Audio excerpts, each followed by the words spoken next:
Os comandos são um grupo de elite das Forças Armadas atuais e dos últimos 2000 anos.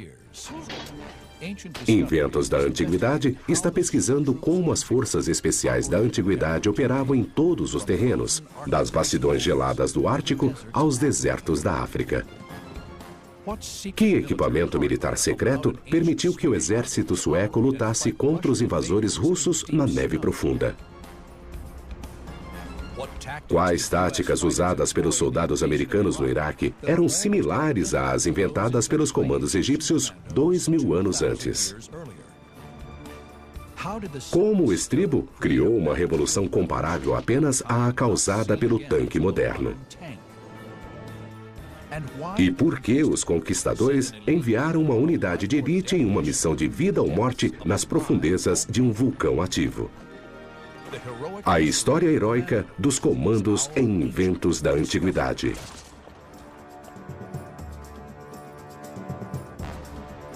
Inventos da Antiguidade. O comando é um guerreiro de elite, que luta em pequenas unidades, muitas vezes atrás das linhas inimigas e que depende do poder de fogo e da velocidade para se mover pelo território inimigo. Para isso, os comandos criaram armas e táticas que permitem superar, surpreender e atacar o inimigo em todos os terrenos: selvas, desertos, montanhas e neve. Dentre essas situações, a neve é a mais difícil para movimentar-se rapidamente. Inventos da Antiguidade vai revelar os primeiros comandos especializados em neve do mundo. O historiador Robert Frost está estudando um texto publicado em 1555 na Suécia, Uma História dos Povos Nórdicos. O livro traz algumas evidências surpreendentemente detalhadas sobre a Escandinávia nesse período. Ele descreve modos maravilhosamente rápidos de correr com pranchas de madeira presas aos pés. E se isso não for esqui, eu não sei o que é. Seriam esses os primeiros comandos com esquis da história? Existe mesmo uma ilustração de esquiadores usando arcos e flechas em uma situação militar. Pela primeira vez em 500 anos, o especialista Richard Windley construiu uma réplica com base nas fontes antigas. Estes são uma reconstrução do que era usado ao redor de 1550. Sabemos que eram escavados em uma única peça de madeira. Aparentemente havia um longo esqui deslizante que era usado no pé esquerdo. E havia outro esqui que sempre era mais curto, que era usado como um esqui de impulso. Esta área elevada no centro é onde o pé era preso ao esqui. O pé era amarrado com tiras de couro que passavam por estes orifícios aqui e contornavam o pé. O esqui curto quase sempre tinha um revestimento, em geral de pele de rena, com o pelo. Achamos que o motivo disso é que o pelo tem uma inclinação natural. E quando o esqui vai para frente, ele se achata e desliza suavemente sobre a neve. Mas quando se tenta empurrar para trás, o pelo vai contra seu sentido e isso cria mais atrito e mais impulso sobre a neve. Como qualquer tipo de reconstrução antiga, não sabemos se vão funcionar, não sabemos como será o desempenho e o único modo de saber isso é fazer testes práticos. Para fazer esses testes, o especialista em esqui e campeão de biatlon Peter Moise levou os esquis para a França. Eles são muito diferentes dos esquis atuais. Um é muito mais longo que o outro e o sistema de prender é completamente diferente do usado nos de hoje. Vamos experimentar e basicamente ver se é possível esquiar com eles. Ver qual é a dificuldade, se era possível na era medieval em 1550 realmente mover-se com os esquis e lutar na guerra. Eu esquio 6 dias por semana, é a minha profissão. Eu fui um biatleta profissional. Mas acho que vai ser mais difícil do que esperava.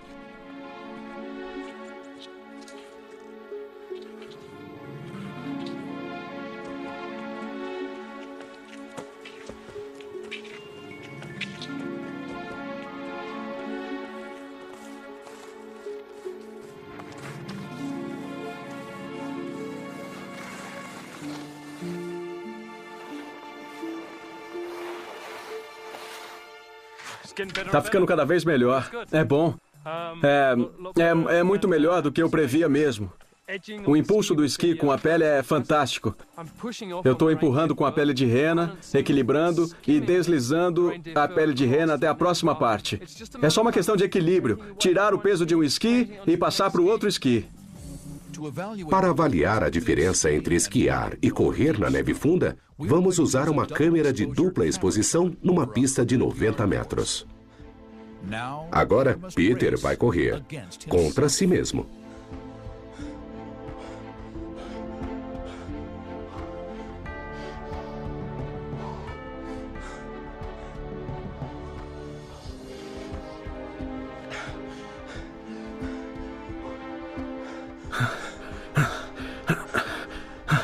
Nossa, dá pra ver que os esquis flutuam pela neve. É completamente agradável em comparação ao andar. Os batimentos cardíacos são mais baixos e a sensação é ótima. Eu adoro correr, mas não seria páreo se estivesse competindo com homens em esquis. Certamente afetaria o comando o fato dele poder basicamente esquiar por um tempo muito mais longo e ficar bem. Ele não ficaria muito cansado e os batimentos cardíacos não aumentariam. É um tipo de fluxo de energia mais consistente o tempo todo. E ele teria mais energia para basicamente olhar e atirar e fazer tudo aquilo que ele precisa fazer. Os esquis não só permitem que um comando chegue mais rápido ao destino, mas também não cansam o soldado, e ele pode lutar melhor ao chegar.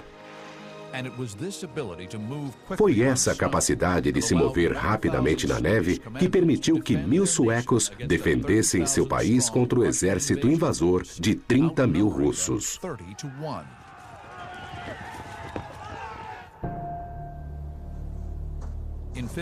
Em 1537, o czar Ivan IV, conhecido como Ivan o Terrível, subiu ao trono da Rússia. Um líder brilhante ou um maníaco sanguinário? Provavelmente ambos. Certamente uma figura muito importante não só na história russa, mas na história do leste europeu. Ambicioso e cruel, ele queria expandir o território russo às custas dos vizinhos. Acima de tudo, Ivan tinha uma ideia muito clara do lugar da Rússia no mundo e um desejo ardente de ampliar o poderio russo. Em 1555, Ivan lançou uma grande invasão sobre o território conhecido como Istmo de Carélia, que pertencia ao Reino da Suécia. Quando os russos avançaram sobre a Carélia sueca, eles tinham uma força bem significativa. Vários milhares de homens. Era certamente muito maior do que as forças suecas locais. Mas os russos logo tiveram problemas. Uma forte nevasca tornou intransponível um terreno desconhecido. Lutando contra a densa floresta e a neve funda, muitos se separaram de seus companheiros. Subitamente, eles começaram a ser atingidos por atiradores ocultos. Os relatos descrevem como os suecos apareciam do nada e se moviam rapidamente pela neve, atirando flechas e separando a vanguarda russa do exército principal. Quando os russos tentavam escapar, os atacantes pareciam se mover com velocidade sobre-humana. Os historiadores atribuem a vitória à capacidade dos suecos para se moverem mais rápido com os esquis. Se a neve tivesse caído há pouco e fosse profunda, teria sido muito difícil. Especialmente se fosse uma força de cavalaria, porque os cavalos afundam na neve e não podem andar depressa. Mas a capacidade de se mover rápido é só metade da história. O comando também precisa ser capaz de lutar. Até mesmo ficar parado nos esquis exige força, equilíbrio e concentração. Será que isso afetará a capacidade de Peter para atirar flechas com precisão? Já consegui andar em descida, no plano, em subida, sobre neve funda, em terreno como este, e o teste final vai ser se eu consigo atirar com arco e flecha. Peter verá se pode esquiar, parar e atirar em 2 alvos em menos de 60 segundos. Essa técnica de atirar e manobrar é a mesma usada pelos comandos modernos.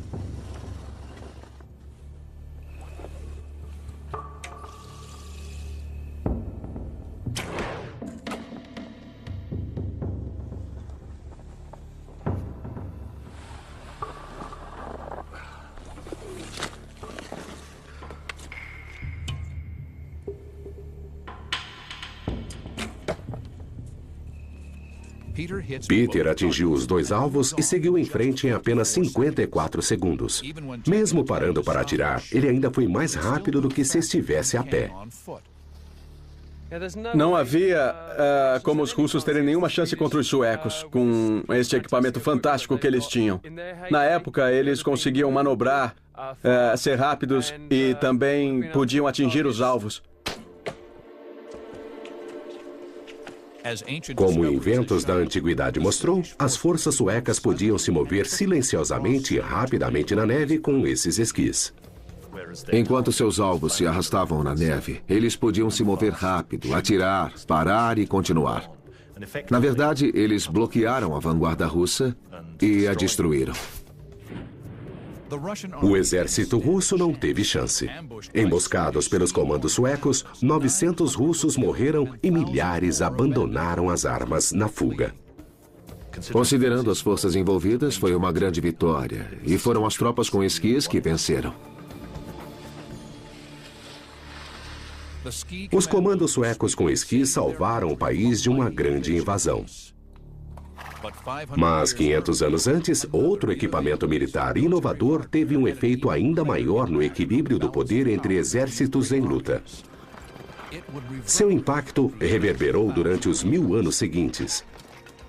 O dispositivo nos parece comum, mas demorou milênios antes de ser inventado e transformar a arte da luta de uma hora para outra.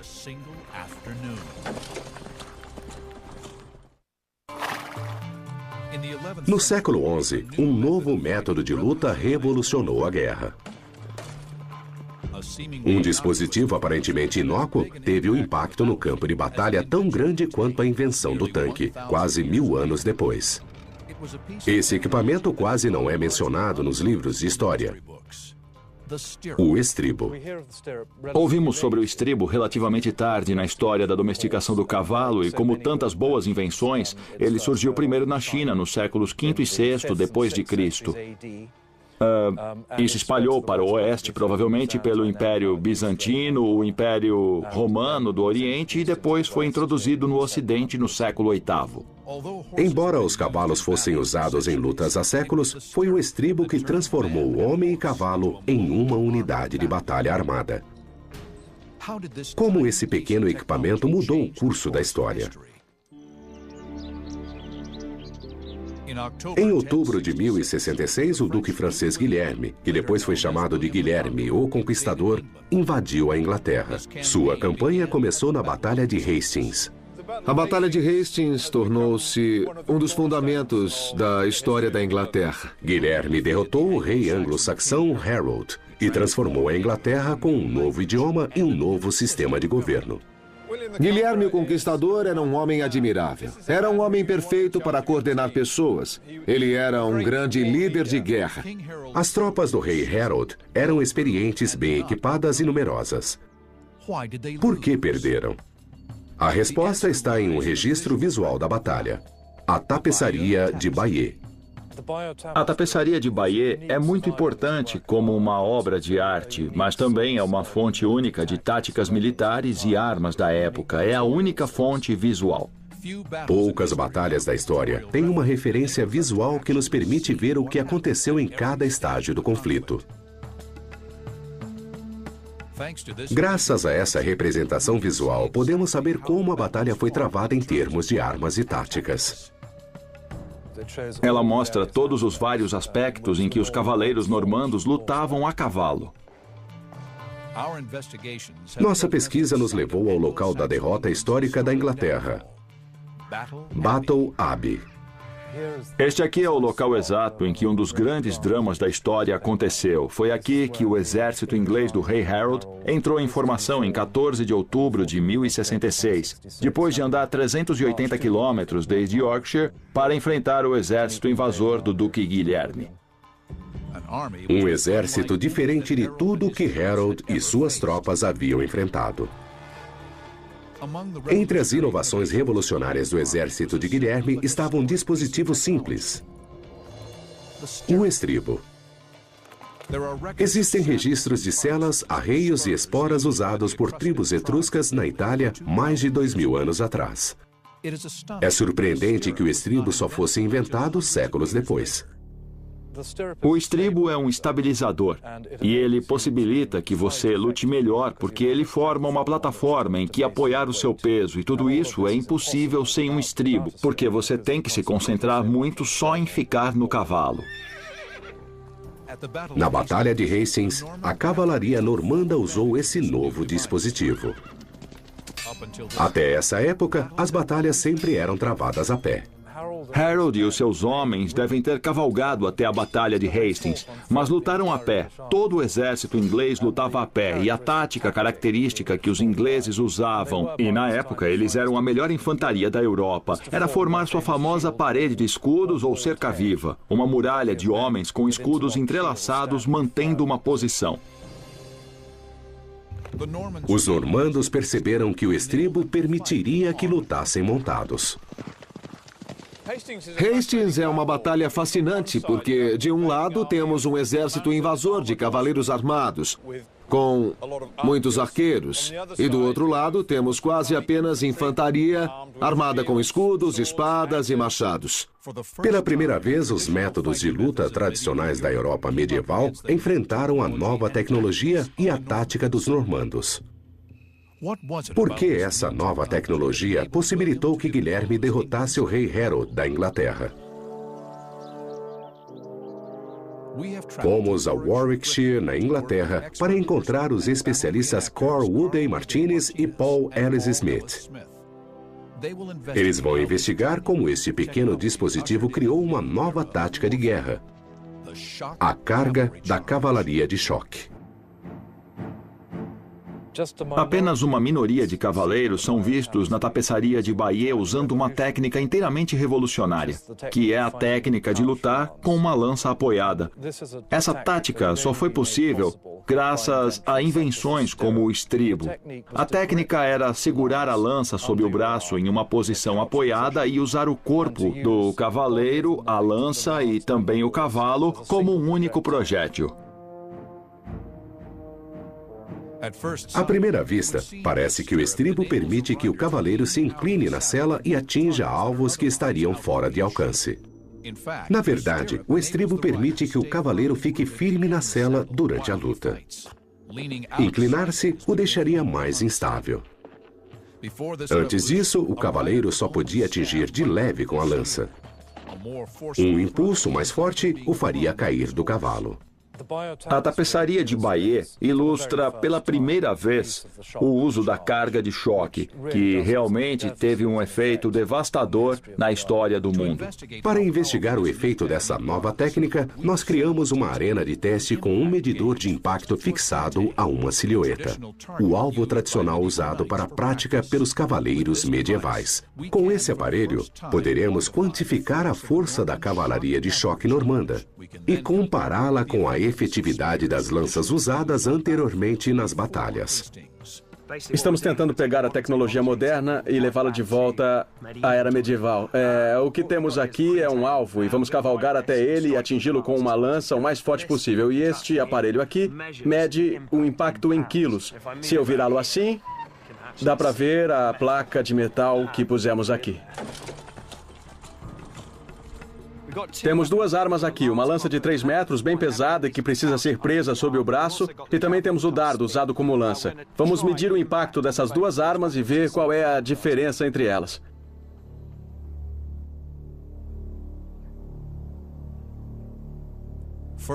Primeiro, a lança sem estribo, que foi o modo de ataque por muitos séculos.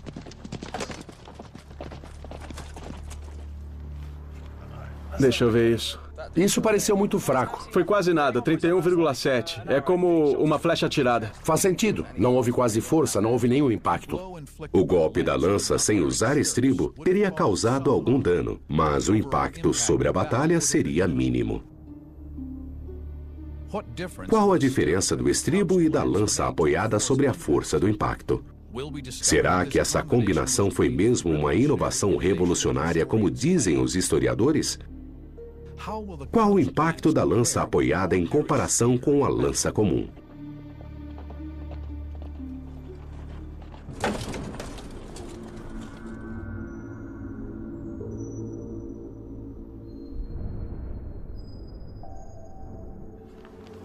Você não vai acreditar. 2.700 quilos, 2.700 quilos. É surpreendente. Esse foi um grande golpe. Parecia uma explosão. Eu fiquei quase sem ar. Essa força equivale a ser atingido por um carro a 110 km por hora.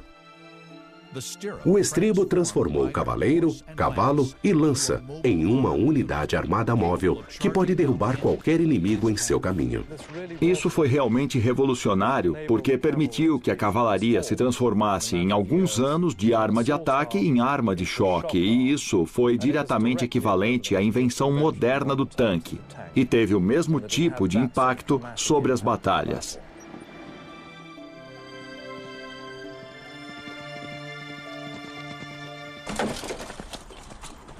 A Batalha de Hastings é o primeiro registro de uma carga de cavalaria de choque usada em batalha. Isso marcou o início de uma revolução nas táticas. Incentivados pela vitória em Hastings, os normandos usaram a mesma tática nas cruzadas. Para entender bem a revolução que ocorreu, só é preciso ler as descrições da historiadora bizantina Anna Comini. Ela diz que a cavalaria normanda tinha a rapidez de um raio e dispersava o inimigo. E ela também diz, em uma frase memorável, que a cavalaria francesa era irresistível. Ela poderia abrir caminho nas muralhas da Babilônia, e foi exatamente isso que aconteceu durante a Primeira Cruzada. A invenção do estribo e sua combinação com a lança apoiada e a armadura pesada foi um ponto de virada nas táticas militares. Suas implicações reverberaram até os dias de hoje.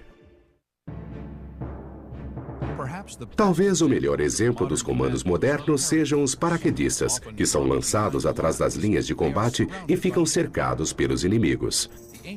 O equivalente antigo era a luta durante um cerco.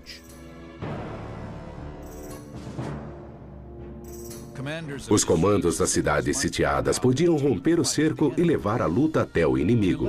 Em 1192, uma unidade de elite salvou uma cidade. Eles eram chamados de Naftum e se especializavam na luta com fogo.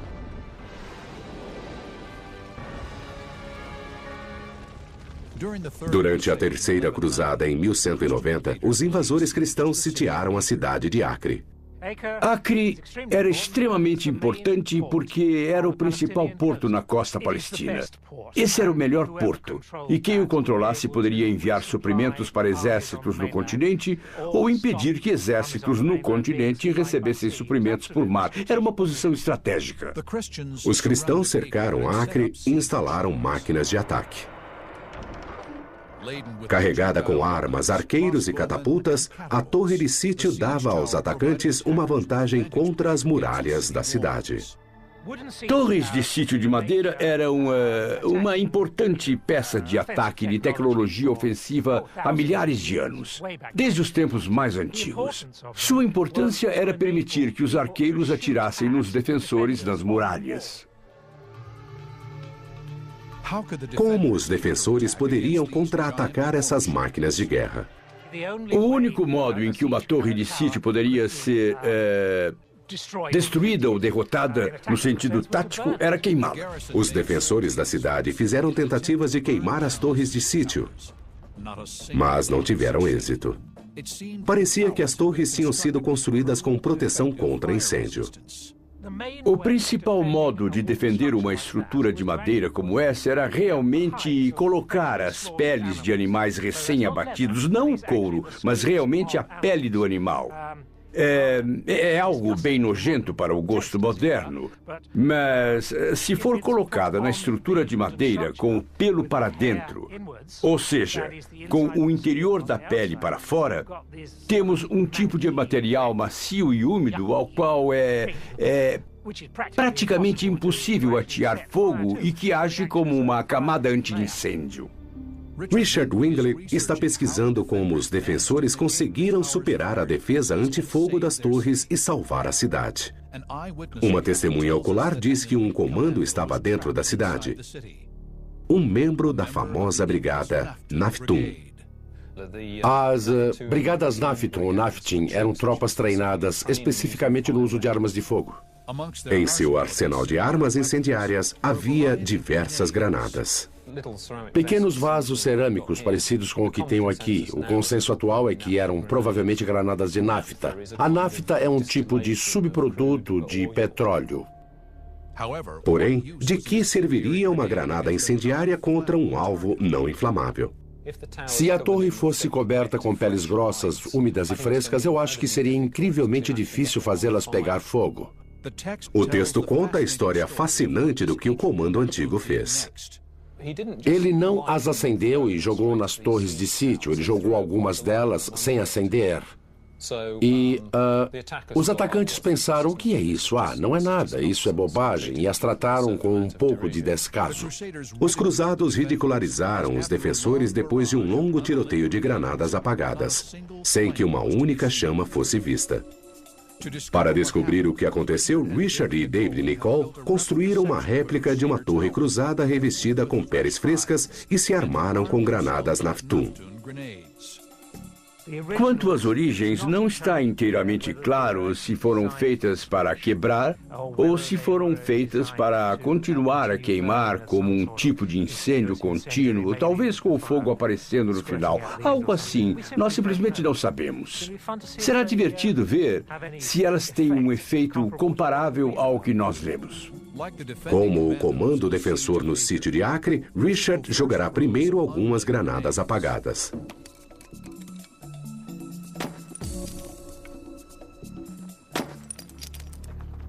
A nafta inflamável das granadas apagadas encharca a torre e quando uma granada acesa a atinge...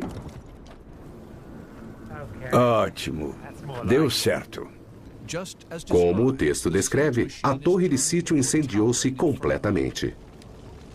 Isso iria mesmo funcionar se você jogasse o material e deixasse se espalhar e ser absorvido, mas não pegasse fogo. Ele entraria na máquina, o vapor entraria na máquina e então você incendiaria e isso seria realimentado muitas e muitas vezes. Quando o fogo pegasse, eles jogariam o máximo dessas granadas que pudessem para alimentar o fogo. Mantivemos o fogo. Acho que as pessoas naquela torre deveriam sair logo. Conseguimos fazer a madeira queimar. Dá para sentir o cheiro, é bem ruim. Cheira a carne queimada. O ataque engenhoso foi um triunfo.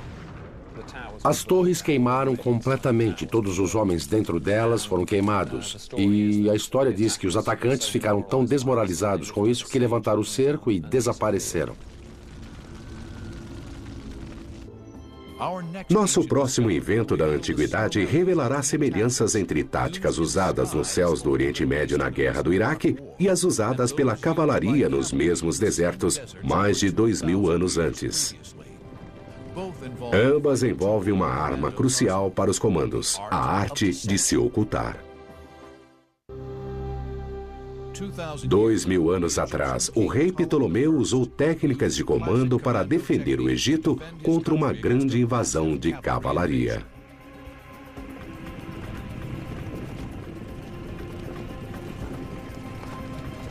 Aqui estou no meio da batalha. Estou rodeado por cavaleiros árabes. São apenas 10 deles, mas dá para imaginar que se fosse uma batalha real do mundo antigo, haveria centenas ou milhares. E para um homem a pé, isto é, acreditem em mim, uma ideia assustadora. E eu estaria literalmente colocando a vida em risco, como acho que estou neste momento. O historiador Meitral está no Egito investigando uma manobra de cavalaria que usou uma tática importante para os comandos até os dias de hoje: a ilusão militar. Durante a invasão do Iraque, as forças americanas enviaram jatos chamariz em bombardeio simulado sobre o deserto. Os iraques atacaram com mísseis antiaéreos, gastando munição e denunciando sua posição. Mas os comandos antigos também eram mestres no engodo. Alexandre o Grande morreu em 323 a.C. Seus generais lutaram pelo império. Ptolomeu assumiu o trono do Egito, mas outro general, Pérdicas, invadiu o Egito. Egito. Ele tinha 9.000 soldados de infantaria experientes que lutaram com Alexandre durante anos e, acima de tudo, ele tinha cavalaria. Pérgicas tinha muito mais soldados do que Ptolomeu. Eles eram os soldados mais experientes do mundo antigo e combateram com Alexandre na Grécia e na Índia. Ptolomeu teve de achar um meio de bloquear esse exército que era o dobro do seu e era muito organizado, hábil e bem equipado. Só a visão desse exército em movimento devia ser um espetáculo aterrador. Pode ter sido a visão desse exército formidável que lhe deu uma ideia. A nuvem de poeira que o exército levantava. Se Ptolomeu pudesse criar uma nuvem de poeira similar, ele poderia fazer Pérgicas pensar que ia enfrentar um grande exército. Nesta terra de miragens, se fosse possível criar a ideia, a ilusão de que, de algum modo, havia muitos homens, onde na verdade só havia um punhado deles, isso lhe daria uma incrível vantagem psicológica. Mas como criar uma nuvem de poeira associada a um grande exército? Obviamente, Ptolomeu não tinha cavalos suficientes para criar o tipo de poeira que estamos pensando. Mas ele tinha muitos animais domésticos em todo o Egito. E ele os usou para criar esse efeito. Ele prendeu galhos às suas caudas e os fez andar pelo deserto, criando nuvens e nuvens de poeira para fazer parecer a quem olhasse que havia um grande exército indo na direção de Pérgicas.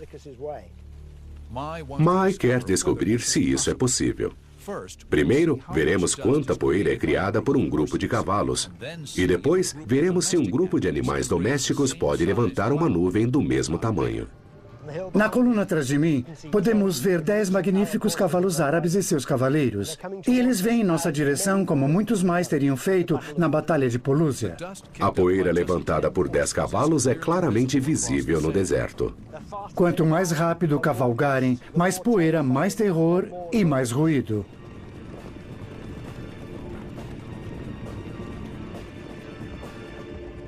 A próxima fase do experimento é tentar algo semelhante, mas desta vez nós iremos usar burros em vez de cavalos.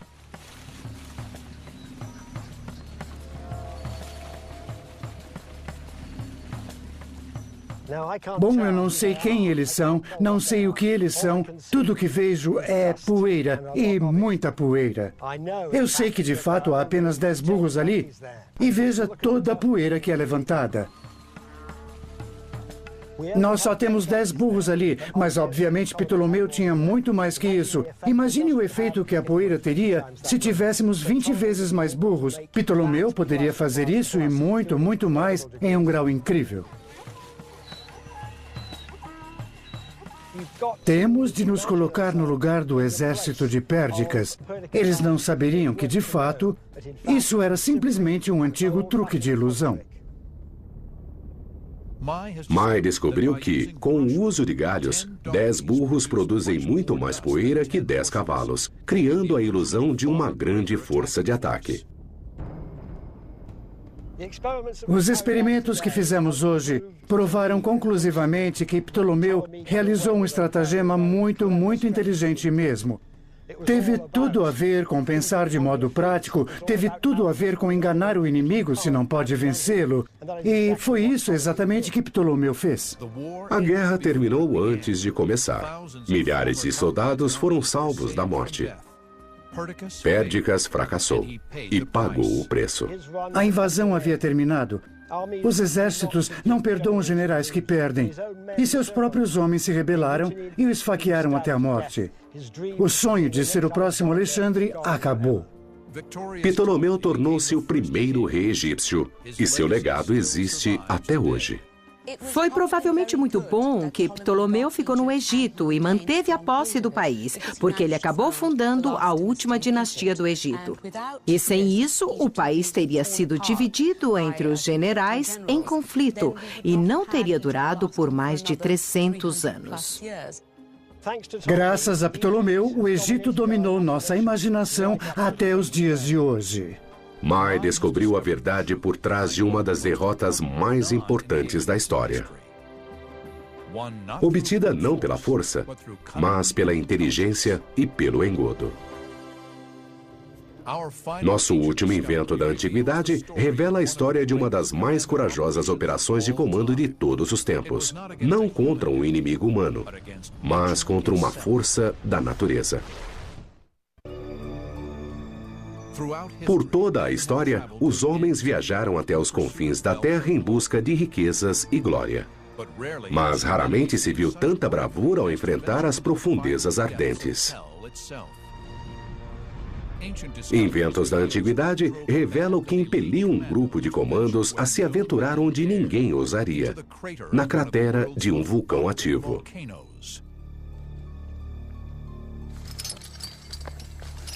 29 anos depois de Colombo descobrir a América, os conquistadores espanhóis lutavam contra os astecas pelo controle da América Central.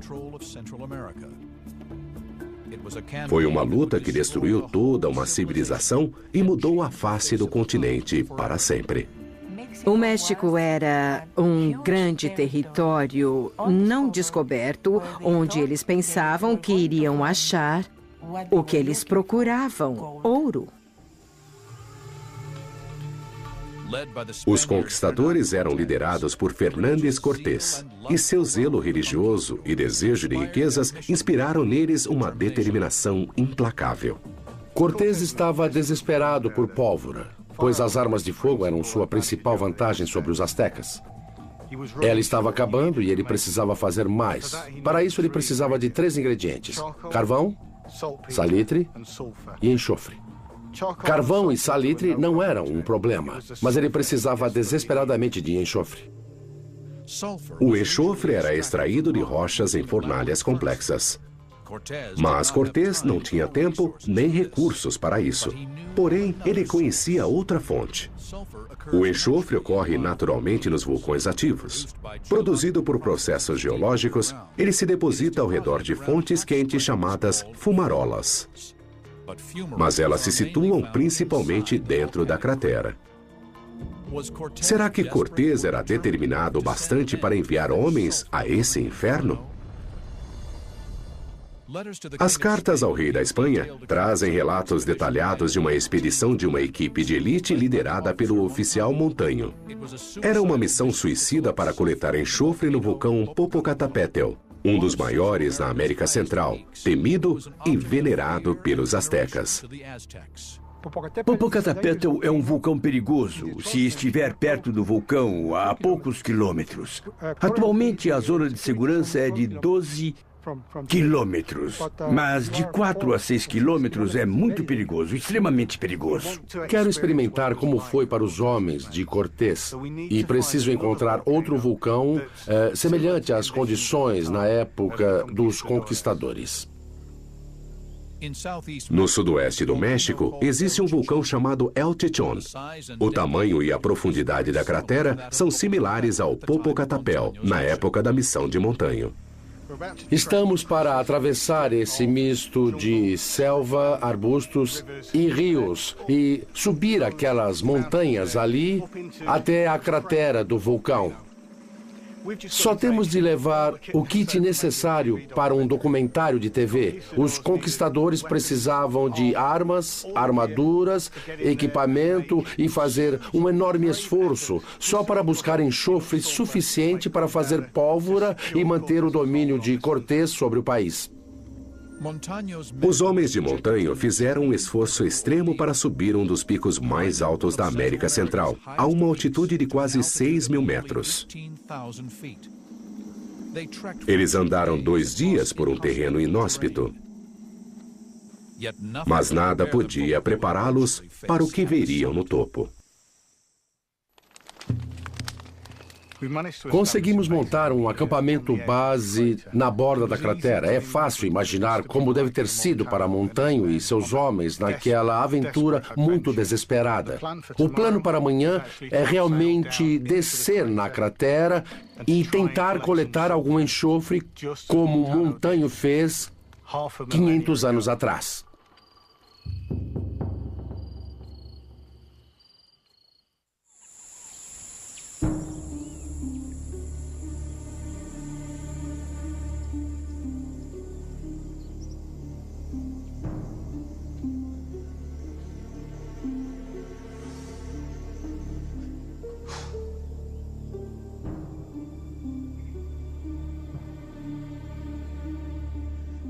Só uma palavra para isso. Maravilhoso.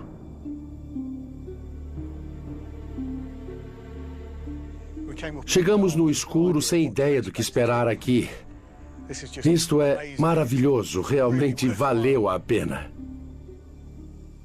O momento da verdade chegara para Montanho e seus homens. O sucesso da expedição dependia deles. Da borda da cratera, eles podiam ver claramente sua meta. Uma fumarola cercada pelo amarelo do enxofre. Ela estava na parede do abismo da cratera. A 1.600 quilômetros da Espanha, com recursos limitados, depois de uma caminhada exaustiva e sem equipamento adequado, a meta parecia impossível. Mas um traço característico dos comandos é a capacidade de improvisar num ambiente hostil. Montanho tinha as cordas dos navios que trouxeram os espanhóis ao Novo Mundo. Como não tinha recursos locais, Cortés havia desmontado os navios. A corda de Montanho já fora parte do cordame dos navios. Agora, só faltavam recipientes para o enxofre e coragem para descer. Sem contar com os modernos equipamentos de alpinismo, Montanho deu o primeiro passo de fé. A enorme cratera do Popocatépetl desce 300 metros. Mas os homens de Montanho só tinham cordas para descer 30 metros, o que os deixava perigosamente suspensos sobre o abismo. Além disso, havia o perigo constante de erupção, de pedras que caíam e da sufocação por gases venenosos. Com relativa pouca corda, Montanho só podia descer 1/10 da profundidade da cratera. John está arriscando a vida como fizeram os homens de Montanho. El Chichón ainda está ativo e é tão perigoso que John será o primeiro a descer ali desde a última erupção 25 anos atrás.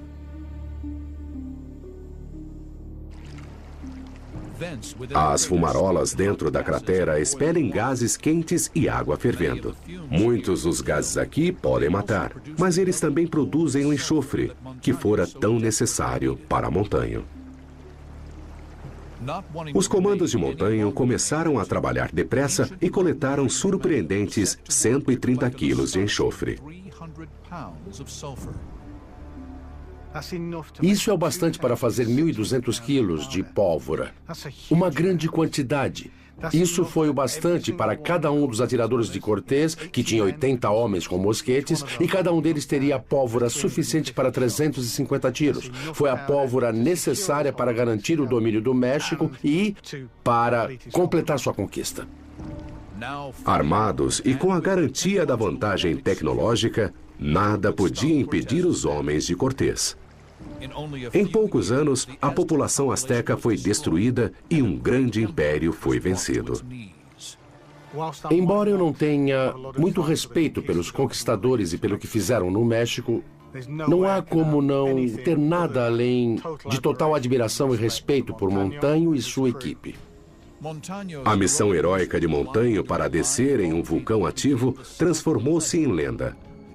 Ela foi um ponto importante na conquista do México, que hoje é um dos países de fala espanhola mais populosos do mundo.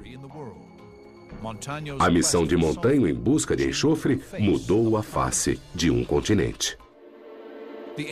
Os comandos da antiguidade enfrentavam a morte nas condições mais difíceis para qualquer soldado.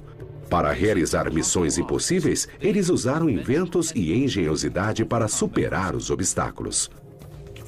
Dos esquiadores no Ártico aos guerreiros no deserto do Egito, as armas e as táticas dos comandos da antiguidade ainda são usadas pelos soldados modernos para lutar e vencer.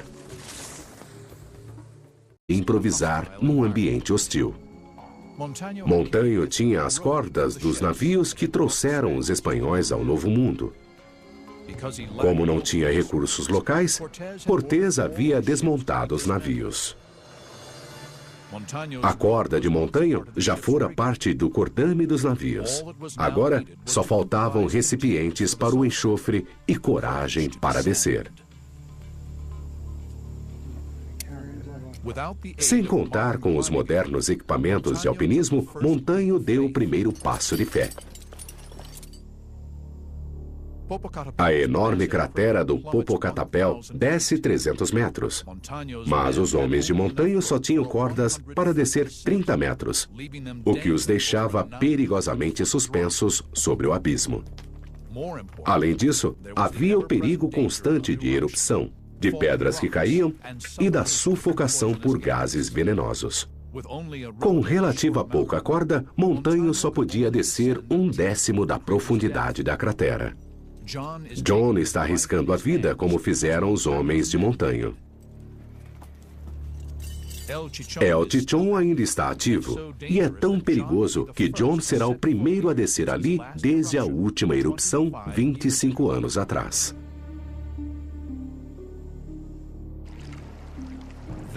As fumarolas dentro da cratera expelem gases quentes e água fervendo. Muitos dos gases aqui podem matar, mas eles também produzem o enxofre, que fora tão necessário para Montanho.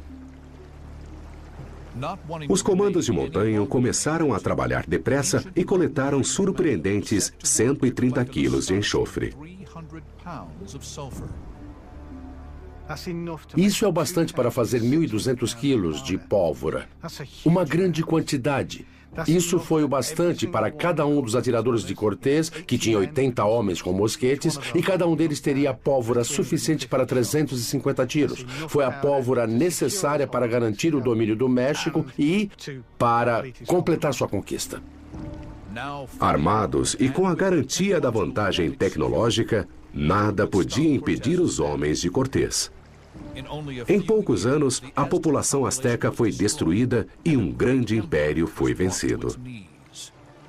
Embora eu não tenha muito respeito pelos conquistadores e pelo que fizeram no México, não há como não ter nada além de total admiração e respeito por Montanho e sua equipe. A missão heróica de Montanho para descer em um vulcão ativo transformou-se em lenda. Ela foi um ponto importante na conquista do México, que hoje é um dos países de fala espanhola mais populosos do mundo. Tinha um revestimento, em geral, de pele de rena com o pelo. Achamos que o motivo disso é que o pelo tem uma inclinação natural. E quando o esqui vai para frente, ele se achata e desliza suavemente sobre a neve. Mas quando se tenta empurrar para trás, o pelo vai contra seu sentido e isso cria mais atrito e mais impulso sobre a neve. Como qualquer tipo de reconstrução antiga, não sabemos se vão funcionar, não sabemos como será o desempenho e o único modo de saber isso é fazer testes práticos. Para fazer esses testes, o especialista em esqui e campeão de biatlon Peter Moise levou os esquis para a França. Eles são muito diferentes dos esquis atuais. Um é muito mais longo que o outro e o sistema de prender é completamente diferente do usado nos de hoje. Vamos experimentar e basicamente ver se é possível esquiar com eles. Ver qual é a dificuldade, se era possível na era medieval em 1550 realmente mover-se com os esquis e lutar na guerra. Eu esquio 6 dias por semana, é a minha profissão. Eu fui um biatleta profissional. Mas acho que vai ser mais difícil do que esperava.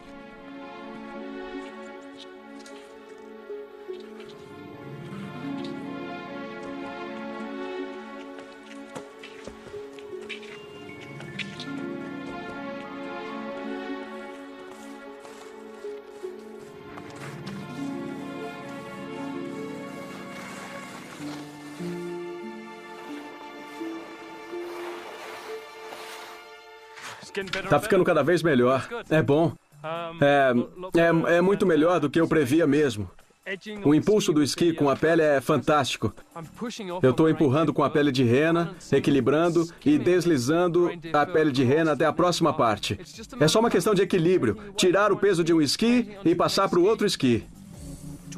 Para avaliar a diferença entre esquiar e correr na neve funda, vamos usar uma câmera de dupla exposição numa pista de 90 metros. Agora, Peter vai correr contra si mesmo.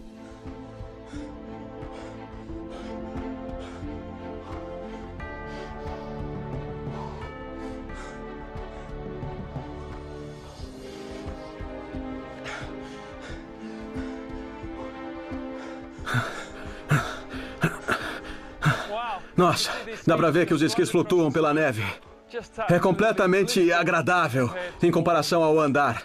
Os batimentos cardíacos são mais baixos e a sensação é ótima. Eu adoro correr, mas não seria páreo se estivesse competindo com homens em esquis. Criando a ilusão de uma grande força de ataque. Os experimentos que fizemos hoje provaram conclusivamente que Ptolomeu realizou um estratagema muito inteligente mesmo. Teve tudo a ver com pensar de modo prático, teve tudo a ver com enganar o inimigo se não pode vencê-lo. E foi isso exatamente que Ptolomeu fez. A guerra terminou antes de começar. Milhares de soldados foram salvos da morte. Pérdiccas fracassou e pagou o preço. A invasão havia terminado. Os exércitos não perdoam os generais que perdem. E seus próprios homens se rebelaram e o esfaquearam até a morte. O sonho de ser o próximo Alexandre acabou.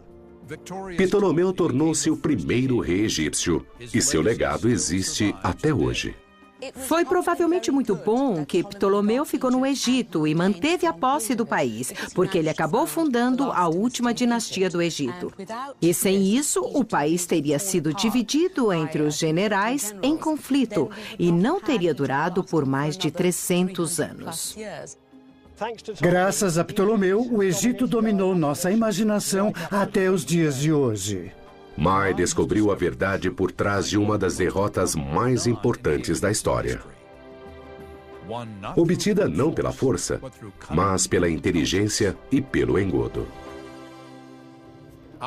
Nosso último invento da antiguidade revela a história de uma das mais corajosas operações de comando de todos os tempos. Não contra um inimigo humano, mas contra uma força da natureza. Por toda a história, os homens viajaram até os confins da terra em busca de riquezas e glória. Mas raramente se viu tanta bravura ao enfrentar as profundezas ardentes.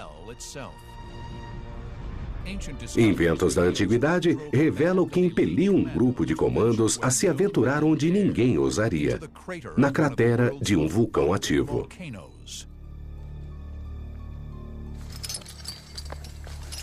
29 anos depois de Colombo descobrir a América, os conquistadores espanhóis lutavam contra os astecas pelo controle da América Central.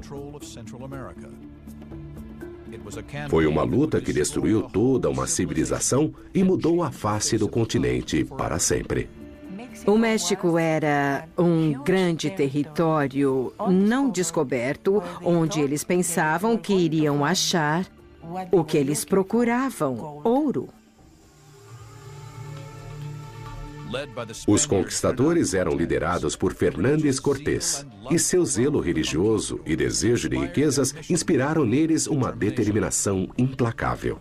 Cortés para encontrar os especialistas Cor Woodey Martinez e Paul Ellis Smith. Eles vão investigar como este pequeno dispositivo criou uma nova tática de guerra: a carga da cavalaria de choque. Apenas uma minoria de cavaleiros são vistos na tapeçaria de Bayeux usando uma técnica inteiramente revolucionária, que é a técnica de lutar com uma lança apoiada. Essa tática só foi possível graças a invenções como o estribo. A técnica era segurar a lança sob o braço em uma posição apoiada e usar o corpo do cavaleiro, a lança e também o cavalo como um único projétil. À primeira vista, parece que o estribo permite que o cavaleiro se incline na sela e atinja alvos que estariam fora de alcance. Na verdade, o estribo permite que o cavaleiro fique firme na sela durante a luta. Inclinar-se o deixaria mais instável. Antes disso, o cavaleiro só podia atingir de leve com a lança. Um impulso mais forte o faria cair do cavalo. A tapeçaria de Bayeux ilustra pela primeira vez o uso da carga de choque, que realmente teve um efeito devastador na história do mundo. Para investigar o efeito dessa nova técnica, nós criamos uma arena de teste com um medidor de impacto fixado a uma silhueta, o alvo tradicional usado para a prática pelos cavaleiros medievais. Com esse aparelho, poderemos quantificar a força da cavalaria de choque normanda e compará-la com a efetividade das lanças usadas anteriormente nas batalhas. Estamos tentando pegar a tecnologia moderna e levá-la de volta à era medieval. O que temos aqui é um alvo e vamos cavalgar até ele e atingi-lo com uma lança o mais forte possível. E este aparelho aqui mede o impacto em quilos. Se eu virá-lo assim, dá para ver a placa de metal que pusemos aqui. Temos duas armas aqui, uma lança de 3 metros, bem pesada, que precisa ser presa sob o braço, e também temos o dardo, usado como lança. Vamos medir o impacto dessas duas armas e ver qual é a diferença entre elas.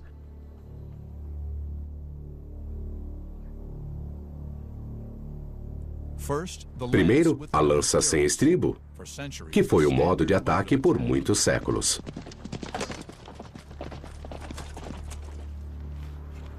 Deixa eu ver isso.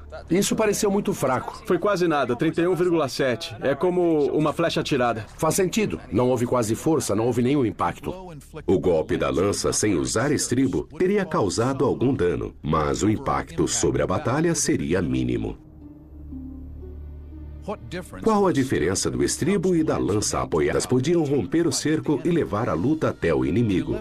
Em 1192, uma unidade de elite salvou uma cidade. Eles eram chamados de Naftum e se especializavam na luta com fogo.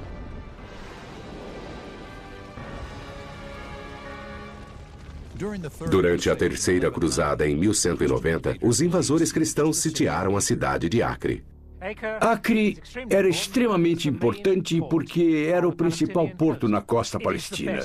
Esse era o melhor porto, e quem o controlasse poderia enviar suprimentos para exércitos no continente ou impedir que exércitos no continente recebessem suprimentos por mar. Era uma posição estratégica. Os cristãos cercaram Acre e instalaram máquinas de ataque. Carregada com armas, arqueiros e catapultas, a torre de sítio dava aos atacantes uma vantagem contra as muralhas da cidade. Torres de sítio de madeira eram uma importante peça de ataque de tecnologia ofensiva há milhares de anos, desde os tempos mais antigos. Sua importância era permitir que os arqueiros atirassem nos defensores das muralhas. Como os defensores poderiam contra-atacar essas máquinas de guerra? O único modo em que uma torre de sítio poderia ser destruída ou derrotada no sentido tático era queimá-la. Os defensores da cidade fizeram tentativas de queimar as torres de sítio, mas não tiveram êxito. Parecia que as torres tinham sido construídas com proteção contra incêndio. O principal modo de defender uma estrutura de madeira como essa era realmente colocar as peles de animais recém-abatidos, não o couro, mas realmente a pele do animal. É algo bem nojento para o gosto moderno, mas se for colocada na estrutura de madeira com o pelo para dentro, ou seja, com o interior da pele para fora, temos um tipo de material macio e úmido ao qual é praticamente impossível atear fogo e que age como uma camada anti-incêndio. Richard Wingley está pesquisando como os defensores conseguiram superar a defesa antifogo das torres e salvar a cidade. Uma testemunha ocular diz que um comando estava dentro da cidade. Um membro da famosa brigada Naftum. As brigadas Naftum ou Naftim eram tropas treinadas especificamente no uso de armas de fogo. Em seu arsenal de armas incendiárias havia diversas granadas.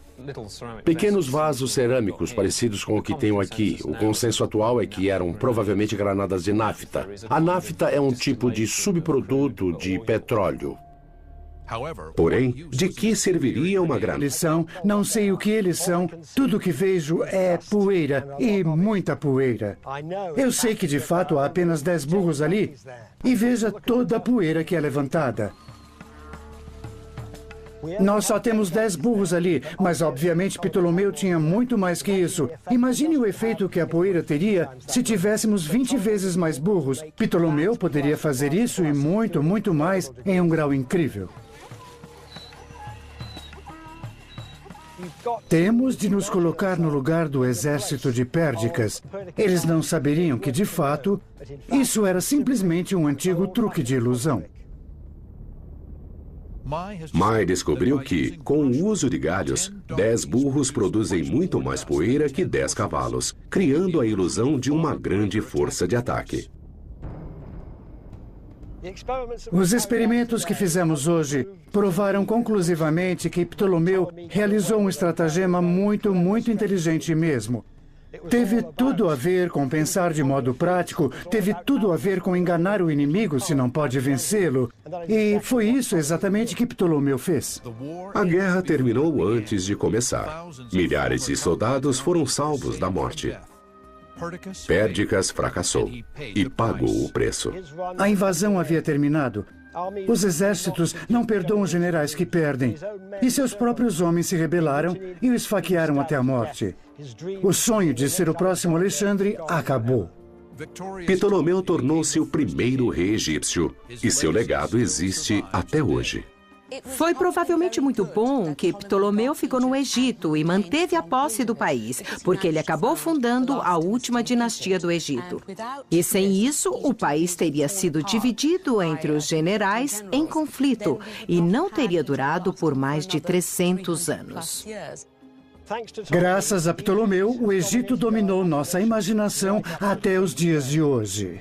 Mai descobriu a verdade por trás de uma das derrotas mais importantes da história. Obtida não pela força, mas pela inteligência e pelo engodo. Nosso último invento da antiguidade revela a história de uma das mais corajosas operações de comando de todos os tempos. Não contra um inimigo humano, mas contra uma força da natureza. Por toda a história, os homens viajaram até os confins da terra em busca de riquezas e glória. Mas raramente se viu tanta bravura ao enfrentar as profundezas ardentes. Inventos da antiguidade revelam o que impeliu um grupo de comandos a se aventurar onde ninguém ousaria, na cratera de um vulcão ativo. Os da antiguidade está pesquisando como as forças especiais da antiguidade operavam em todos os terrenos, das vastidões geladas do Ártico aos desertos da África. Que equipamento militar secreto permitiu que o exército sueco lutasse contra os invasores russos na neve profunda? Quais táticas usadas pelos soldados americanos no Iraque eram similares às inventadas pelos comandos egípcios 2000 anos antes? Como o estribo criou uma revolução comparável apenas à causada pelo tanque moderno? E por que os conquistadores enviaram uma unidade de elite em uma missão de vida ou morte nas profundezas de um vulcão ativo? A história heróica dos comandos em inventos da antiguidade.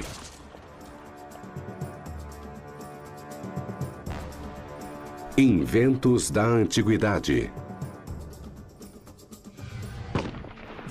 O comando é um guerreiro de elite, que luta em pequenas unidades, muitas vezes atrás das linhas inimigas, e que depende do poder de fogo e da velocidade para se mover pelo território inimigo. Para isso, os comandos criaram armas e táticas que permitem superar, surpreender e atacar o inimigo em todos os terrenos: selvas, desertos, montanhas e neve. Dentre essas situações, a neve é a mais difícil para movimentar-se rapidamente. Inventos da Antiguidade vai revelar os primeiros comandos especializados em neve do mundo. O historiador Robert Frost está estudando um texto publicado em 1555 na Suécia, uma história dos povos nórdicos. O livro traz algumas evidências surpreendentemente detalhadas sobre a Escandinávia nesse período. Ele descreve modos maravilhosamente rápidos de correr com pranchas de madeira presas aos pés. E se isso não for esqui, eu não sei o que é. Seriam esses os primeiros comandos com esquis da história? Existe mesmo uma ilustração de esquiadores usando arcos e flechas em uma situação militar. Pela primeira vez em 500 anos, o especialista Richard Windley construiu uma réplica com base nas fontes antigas. Estes são uma reconstrução do que era usado ao redor de 1550. Sabemos que eram escavados em uma única peça de madeira. Aparentemente havia um longo esqui deslizante que era usado no pé esquerdo. E havia outro esqui que sempre era mais curto, que era usado como um esqui de impulso. Esta área elevada no centro é onde o pé era preso ao esqui. O pé era amarrado com tiras de couro. Nessa representação visual, podemos saber como a batalha foi travada em termos de armas e táticas. Ela mostra todos os vários aspectos em que os cavaleiros normandos lutavam a cavalo. Nossa pesquisa nos levou ao local da derrota histórica da Inglaterra, Battle Abbey.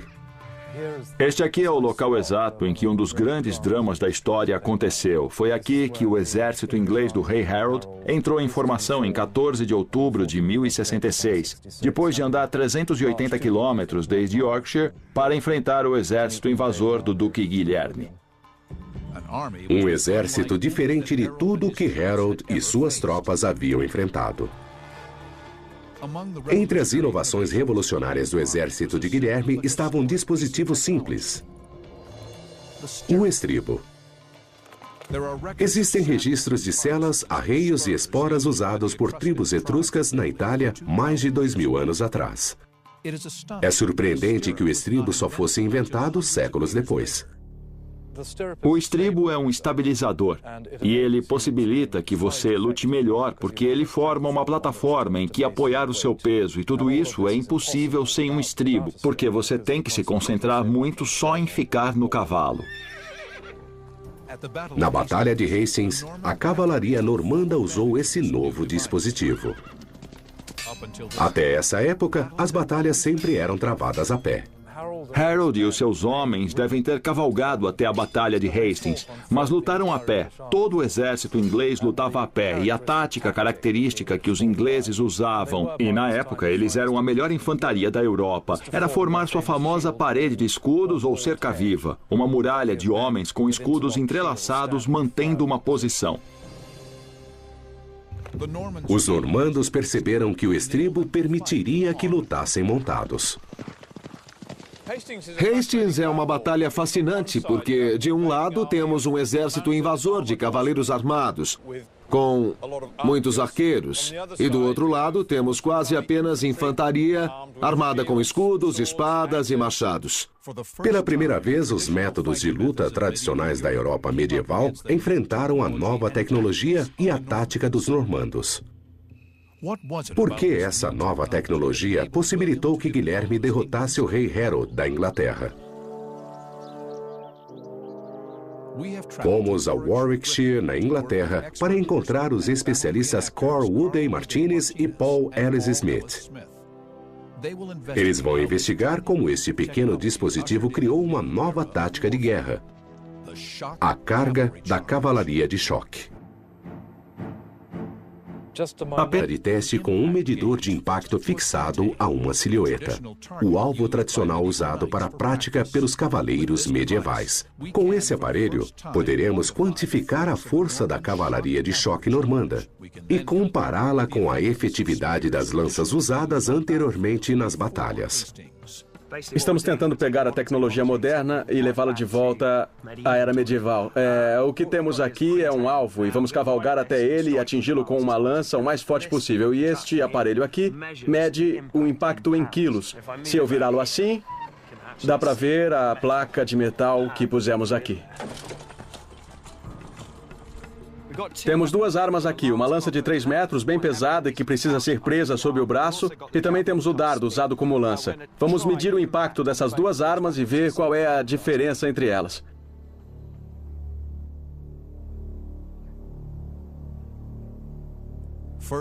Primeiro, a lança sem estribo, que foi o modo de ataque por muitos séculos.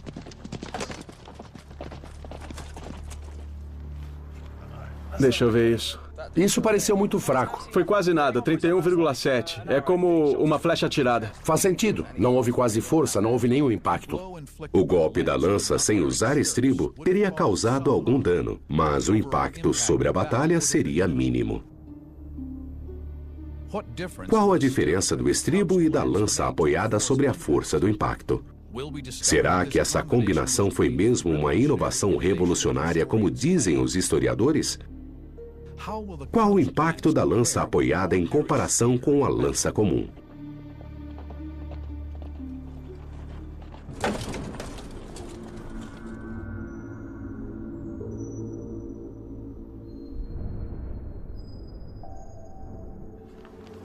Você não vai acreditar. 2.700 quilos, 2.700 quilos. É surpreendente. Esse foi um grande golpe. Parecia uma explosão. Eu fiquei quase sem ar. Essa força equivale a ser atingido por um carro a 110 km por hora. O estribo transformou cavaleiro, cavalo e lança em uma unidade armada móvel que pode derrubar qualquer inimigo em seu caminho. Isso foi realmente revolucionário porque permitiu que a cavalaria se transformasse em alguns anos de arma de ataque em arma de choque, e isso foi diretamente equivalente à invenção moderna do tanque, e teve o mesmo tipo de impacto sobre as batalhas.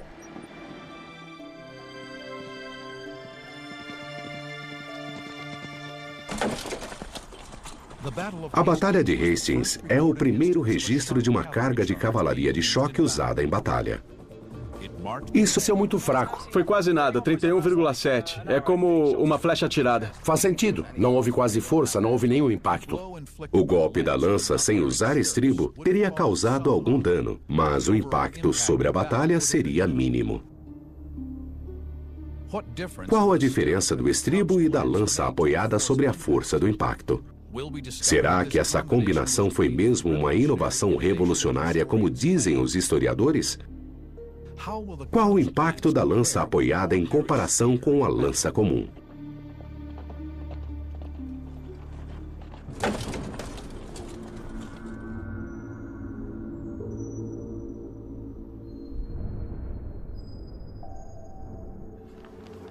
Você não vai acreditar. 2.700 quilos, 2.700 quilos. É surpreendente. Esse foi um grande golpe. Parecia uma explosão. Eu fiquei quase sem ar. Essa força equivale a ser atingido por um carro a 110 km por hora. O estribo transformou cavaleiro, cavalo e lança em uma unidade armada móvel que pode derrubar qualquer inimigo em seu caminho. Isso foi realmente revolucionário porque permitiu que a cavalaria se transformasse em alguns anos de arma de ataque em arma de choque, e isso foi diretamente equivalente à invenção moderna do tanque, e teve o mesmo tipo de impacto sobre as batalhas.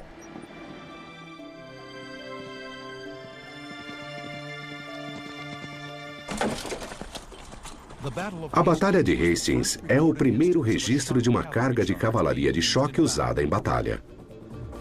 Isso marcou o início de uma revolução nas táticas. Incentivados pela vitória em Hastings, os normandos usaram a mesma tática nas cruzadas. Para entender bem a revolução que ocorreu, só é preciso ler as descrições da historiadora bizantina Anna Comini. Ela diz que a cavalaria normanda tinha a rapidez de um raio e dispersava o inimigo. E ela também diz em uma frase memorável que a cavalaria francesa era irresistível. Ela poderia abrir caminho nas muralhas da Babilônia, e foi exatamente isso que aconteceu durante a Primeira Cruzada. A invenção do estribo e sua combinação com a lança apoiada e a armadura pesada foi um ponto de virada nas táticas militares. Suas implicações reverberaram até os dias de hoje. Talvez o melhor exemplo dos comandos modernos sejam os paraquedistas, que são lançados atrás das linhas de combate e ficam cercados pelos inimigos. O equivalente antigo era a luta durante um cerco.